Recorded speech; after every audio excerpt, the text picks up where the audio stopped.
when it comes to career transition or career progression. That you could grow in as a I-shaped consultant. So you could be like to become a T-shaped consultant. So what that is that moving forward in your career is not just a T. It's now gradually growing into a pie-shaped or a M-shaped consultant. So what it means is that Hi everyone, this is your Priya Physio, and I'm back with yet another podcast for your career transition. And this time, I haven't got a physio with me, I haven't got a healthcare professional with me. Who I've got with me is a very dear friend of mine who is an IT professional. And Namita I've known her for last 6, 7 years now in the UK. The discussion that we have together is so enlightening. And I'll give you a brief background about what we did and why we decided with this podcast.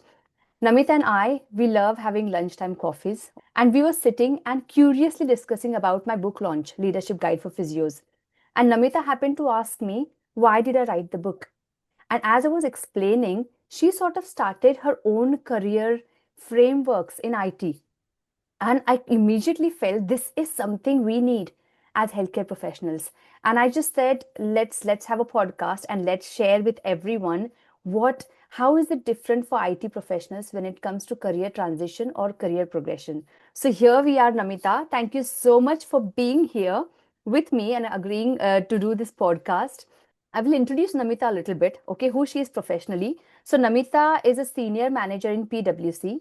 She has 17 years of experience as an IT consultant, and she's worked with different clients, stakeholders in different industries. Namita, now I would like to hand over to you to introduce yourself a bit more so that our viewers get to know you. thanks, Priya. That was such a warm introduction. So hi everyone who's listening to this. I am Namita. I've been living in UK for almost 8 years now. I have, as Priya said, around 17 years of experience. I've been in IT all along. But in IT, I've not been into coding or testing. I've been into consulting, which I'll explain a bit more. But it's essentially talking to different clients, different stakeholders in different industries, looking at their challenges, the issues that they are facing in their current ways of working, and then seeing how applications or strategy change can help improve their ways of working. So that's what I've been doing for the last 17 years of my career. I've worked with different industries from CPG, consumer products, to aerospace and defense, fashion and retail, heavy machinery, anything, you name it, and we have touched upon it somewhere here or there just in my career.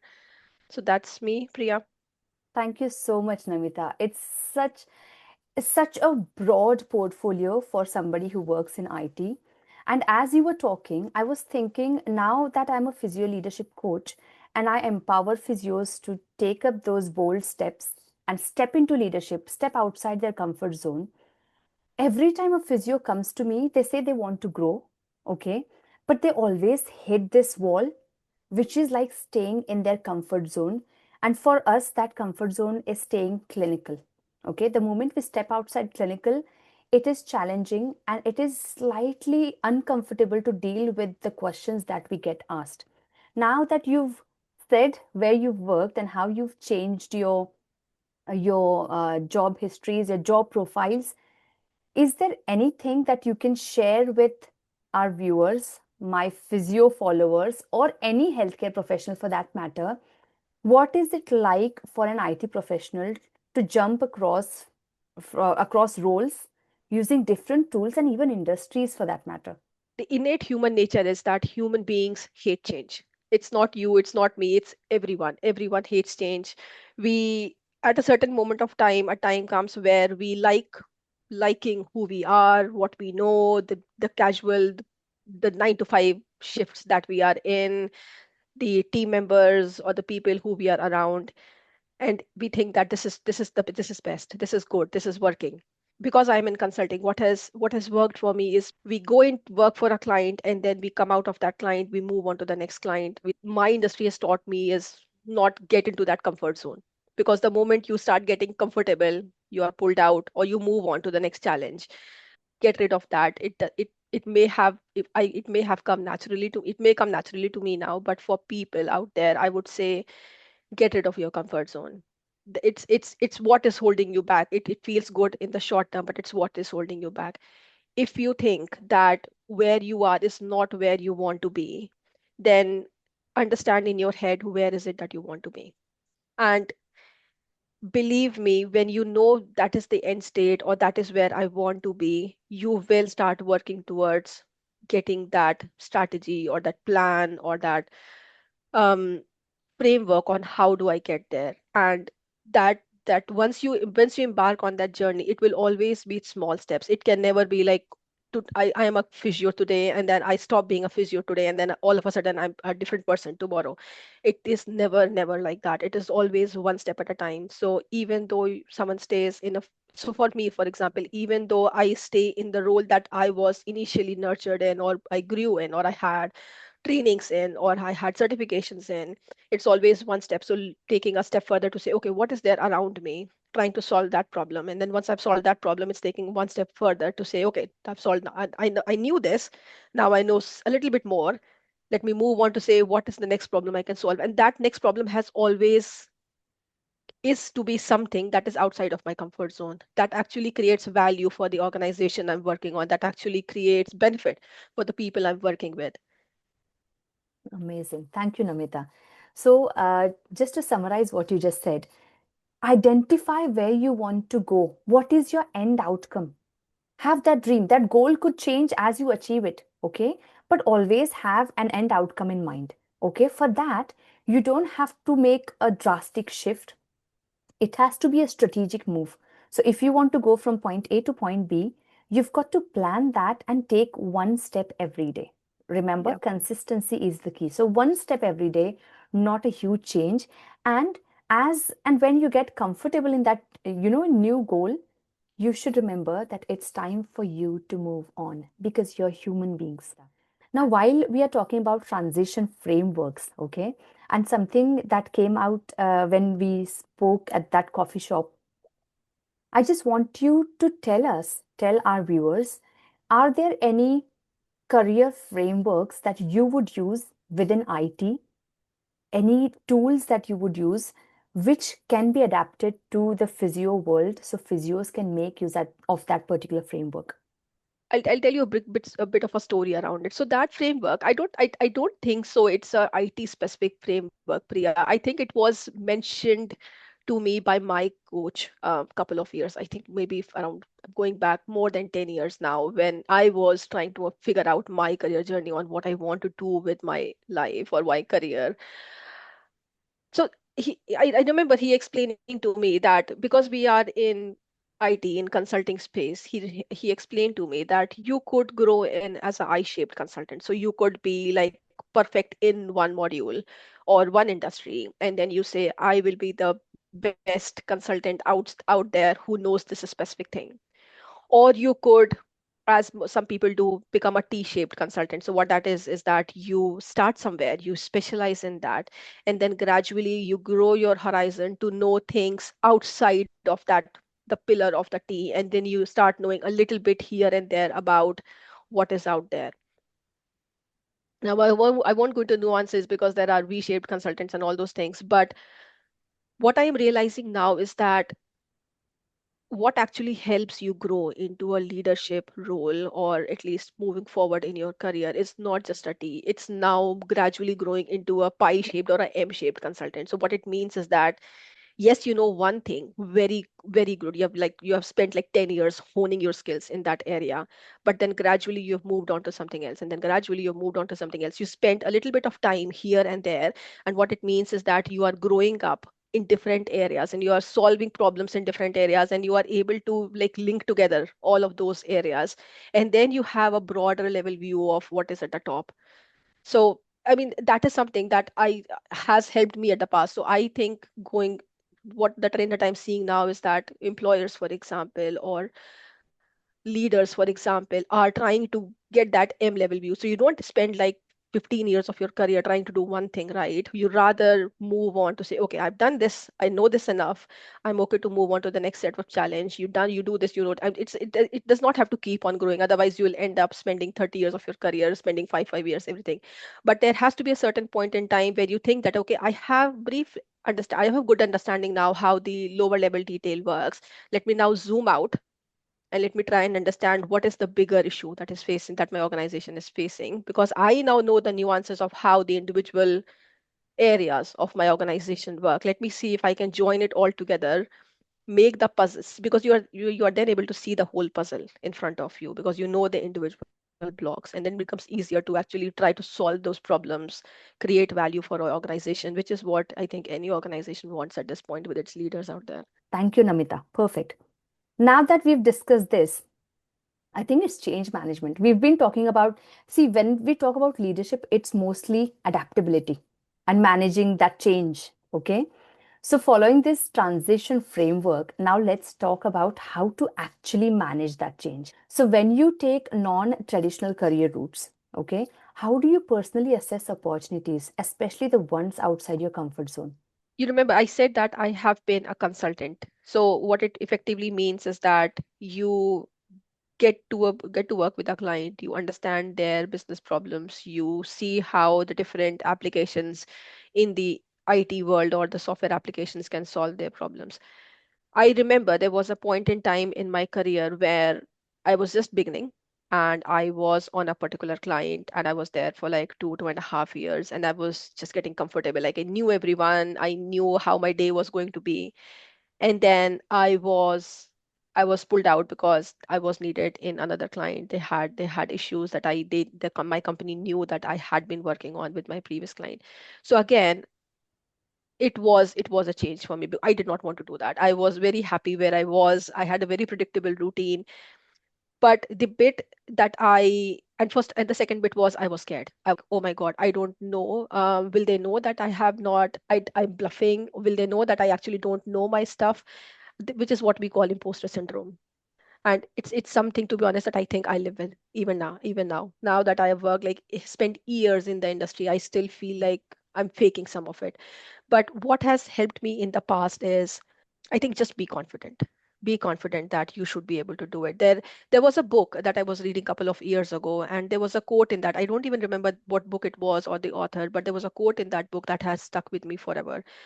And it said, the act of confidence comes before actual confidence. And it has stayed with me for so long that you have to act like you know it. You have to just ignore your imposter syndrome for some time. Understand. Understand what is the issue in front of you. You don't, it comes so naturally that the moment someone opens their mouth, you try to solve it. You try to give your experience. You try to say, oh, hang on, I've known this, I've done this before, this is how I did it. Don't do that. Understand what is the issue in front of your clients. It's the same for Priya, for the people out there who want to change, or who are scared of change. First of all, understand the people around you. Understand what are the issues around you. Create a vision, create a strategy plan to say, okay, I see a problem. Let me see how what I can do to solve it. And that's what I did. So understand. So got introduced to the new client. I understood what is the issues that they are facing. I went back, I reflected on their problem. I referred back to the experience that I had, and then I created a plan to say, okay, this is how I think you can solve this problem. So for me, and that pretend to say, I think I know it, don't worry, I know it. That act of confidence has actually helped me ignore my imposter syndrome and move on to say, let me solve this problem for you. And in the IT world, so I don't know if you have heard of agile and change transformation and change adoption. The one thing that we have taken or learned in the IT landscape, or in working with my previous clients, is you can put the best applications, the best infrastructure that's out there for the client, but if the employees of those organizations are not willing to adopt that change, it fails. Yeah. So the thing that you need, as I said, everyone hates change. We all do. So the thing that has stuck with me and has taken me forward is that don't get rid of change. Change is essential. Change helps big projects fly. Change helps you fly, me fly. I mean, we don't if you the moment you start getting comfortable in your comfort zone, that's it. Perfect. So, act of confidence. All the viewers, please remember it's not what you think you know, it's about what you can do that in that moment, considering the experience you have. And very important point Namita mentioned was being a good listener. Don't jump to conclusions. As soon as somebody opens their mouth, I think nowadays we listen to respond. We don't listen to listen. We want to show the world how much we know, or that you tell somebody your problem, the person in front of you is going to tell you how bigger their problem is and how tiny your problem is. If you want to get rid of your imposter syndrome, which is a self doubt, what if they know? That is like the typical what if they know. That's what your inner critic will start telling you. What if no one is going to know? It's you who's going to tell them because your critic is telling you something in your mind and you tend to talk about it loudly. And that's when people know about it. I'm a follower of Robin Sharma and his leadership books. This is the one thing he says. There are so many leaders in the history who all have admitted that they had this imposter syndrome. Everybody has this. It's not just you. What if they know? What if they know that I don't know? Okay. Thank you, Namita. That's really, really important. Anything How else does you it want to add? work? How does it work for the physio in the physio world, Priya? How do you manage change? See, in the physio world, I think traditionally physios are seen as clinicians. Even if you, who's not in healthcare, would know that if I have a back pain, neck pain, or some sort of fracture for recovery, I want to go to a physio. Okay. Any kind of musculoskeletal bony problem, I would go to a physio. They will fix me. That's what everybody thinks. And that's what we physios believe we do. But the time has now changed. Okay. Physios are stepping up to take leadership roles. They are seen in strategic spaces in healthcare. Leadership in physio and what I'm doing right now is like I'm trying to revolutionize the way physios are seen across the healthcare map. I want physios to be seen consistently, visibly in strategic spaces in healthcare. So people know that we are not just healers, we are leaders as well at the same time. So we have So many it's an more issue skills. around perception. It's yes, How? yes. It's a issue around perception of us as physios as well as those who know us as physios. I'll tell you a quick story about this. I've written this book, Leadership Guide for Physios, and when I go to pick up my daughter, one of my friends, she comes and she says, "Congratulations for writing the book." I said, "Thank you. I didn't know there's such thing as leadership for physios." She said, "I just thought that you go into clinics, you treat patients, and that's it. That's your scope." But she said this was new for me. Again, she was a technical background, and I don't blame her. But this is what we believe as well. I'm a clinician. Any physio groups that you join, you would see what clinical knowledge can I gain? What clinical CPD can I gain? Okay? Which role is available for me as a physio to grow from here to there? But no one talks about leadership and management roles as if it's for somebody else. And what I'm trying to do is it's not for somebody else. You've got to show up for yourself.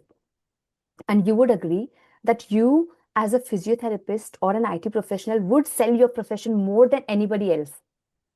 A project manager, a program manager, a director could be any background. He's not going to sell your profession as much as you would. Okay, so you've got to bring yourself up, lift yourself up, and then everybody will see you. Otherwise, all the job evaluation panels and job descriptions will have some other profession there as an essential criteria where you will miss out. If you're on the panel, you would say, I think physios can do this role. Let's include physios in this job description. That's how we get on top. Yeah, Yeah. I agree. Good. On the issue of perception, because you shared that story, it brought into my mind another story of over time, Priya. What I'm trying to change the person that I was probably 15 years ago.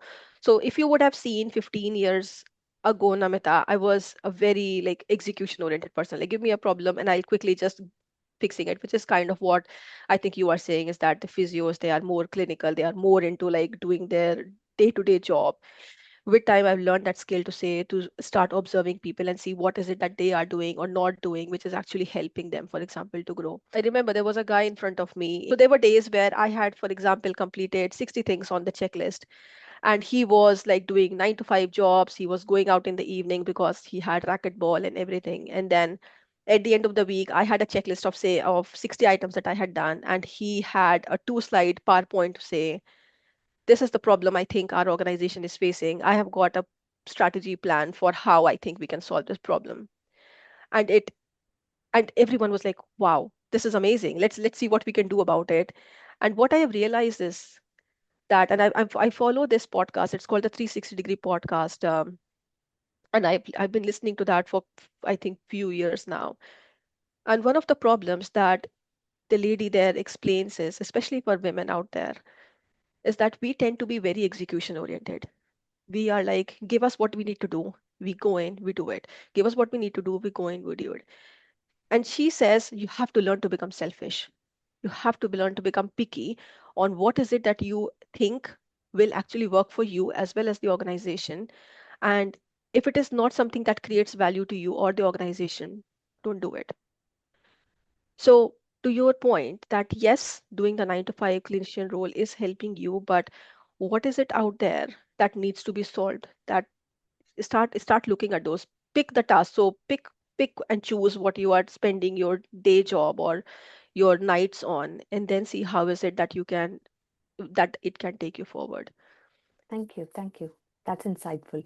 And I think a lot of the times people usually confuse leadership. You might know that last week I presented on a national platform about structural barriers to leadership progression for physios. Okay. And there was a word in my speech which was leadership roles. Okay. And I was rightly questioned at the conference that leadership is not your level that you work at. Leadership is in everyone. Yeah, So, how can you say that leadership starts at band 7, especially in the NHS banding? Band 7 and above are formal leadership roles. That's where I was getting at. Because when we talk about leadership, we see the responsibility of, strategic responsibility, budgetary responsibility, workforce responsibility. That is management. But then you will become that when you become a leader yourself. yeah, yeah, And leadership definitely doesn't come with a title. yeah, So, what I'm doing with my community is that leadership isn't a role or a job title that you should be aspiring for. I host weekly webinars called Physio Leadership Launchpad.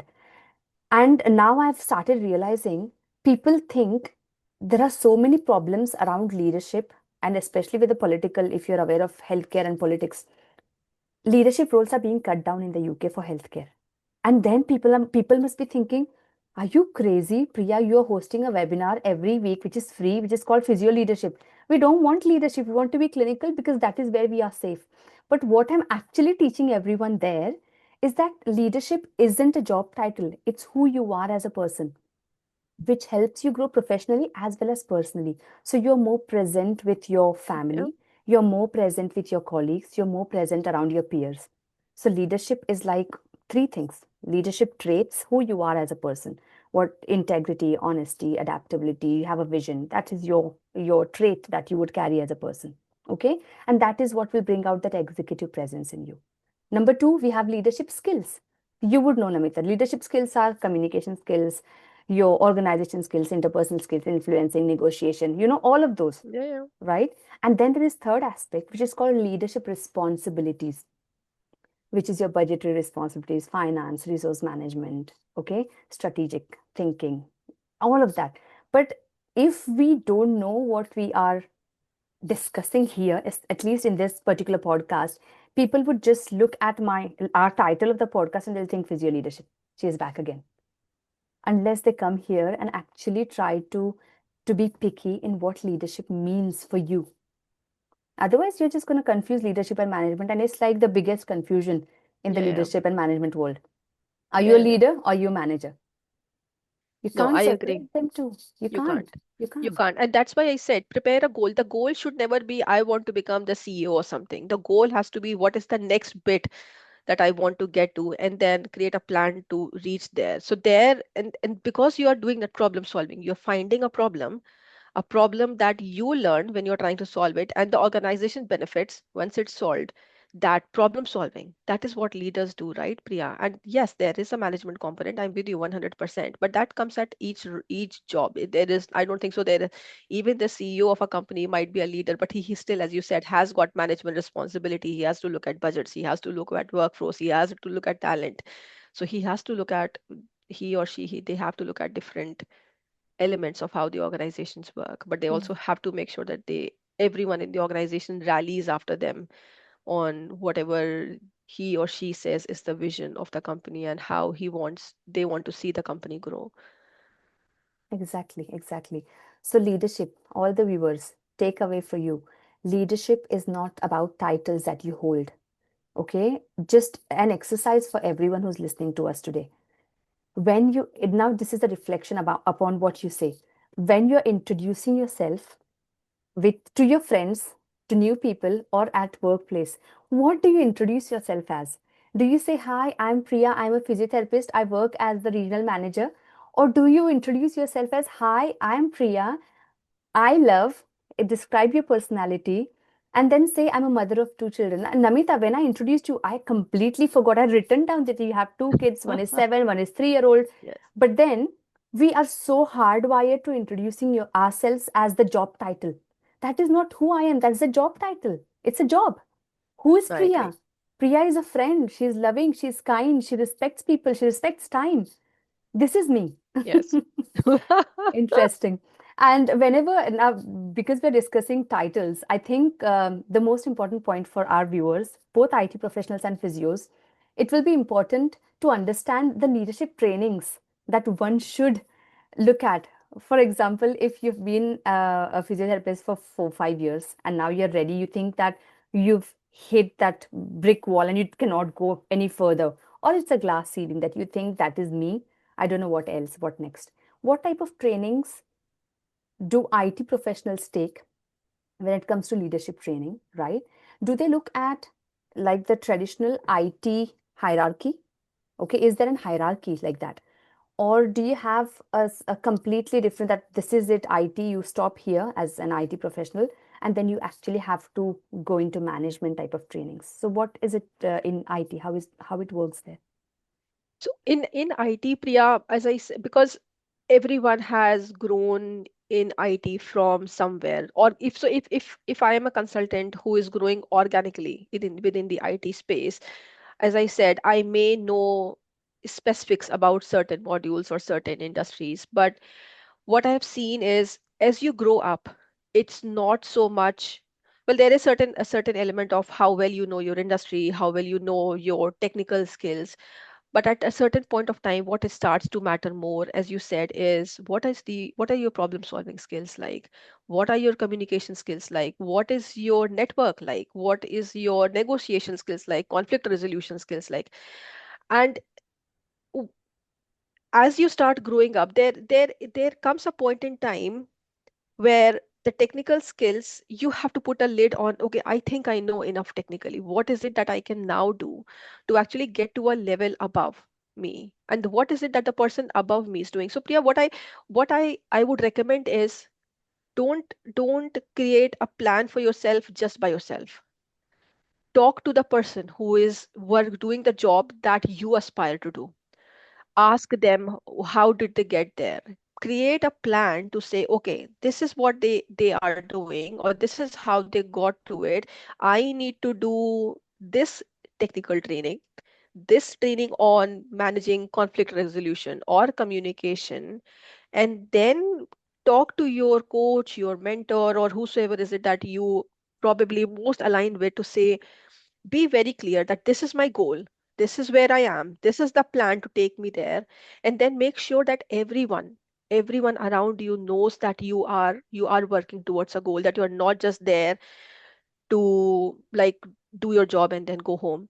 I think the myth that most, I think me for sure personally live with is, if I do a damn good job, someone is going to give me a tap on my shoulder and tell me, you know what, you are the person I want to get booked in for this role or this leadership role or this management position.